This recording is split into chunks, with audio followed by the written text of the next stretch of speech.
Праўда, ўсіх планаў Алена Владимировна не выдала. Павінна ж нешта стаць і сюрпрызам. Але заінтрыгавала. У гэты Новы год Гомель чакае шмат незвычайнага. Напрыклад, самая вялікая за ўсю гісторыю 6 Дзедаў Марозаў і Снягурак. Адразу 150 пар. Адбудзецца яно 22 снежня і завяршыцца агульнагарадской акцыяй «Запалім ёлку разам». Першая зазіхаціць галоўная прыгажуня на плошчы Леніна, а ўслед за ёй усе астатнія ёлкі абласнога цэнтра. У гэты ж дзень ва ўсім горадзе будзе на поўную ўключана святочная ілюмінацыя, якая сёлета таксама абяцае быць незвычайнай. Каждый глава администрации проходил защиту своего оформления Нового года у председателя городского исполнительного комитета. И каждый приносил какие-то изюминки.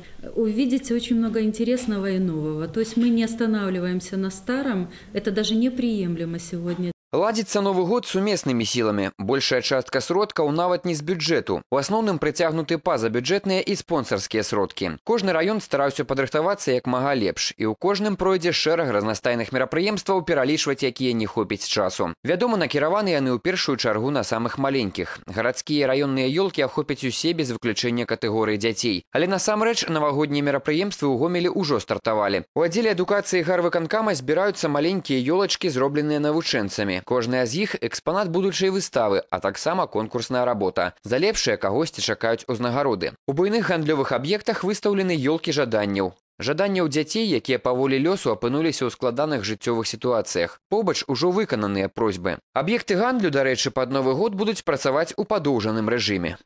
А ў пераднавагоднія выхадныя дні 17, 18, а таксама 24 і 25 снежня тут на плошчы Паўстання адбудуцца святочныя кірмашы па продажу, зразумела, навагодніх тавараў. Працаваць яны будуць з 10 да 16 гадзін. І, як абяцаюць гарадскія ўлады, цэны будуць крышку зніжаныя.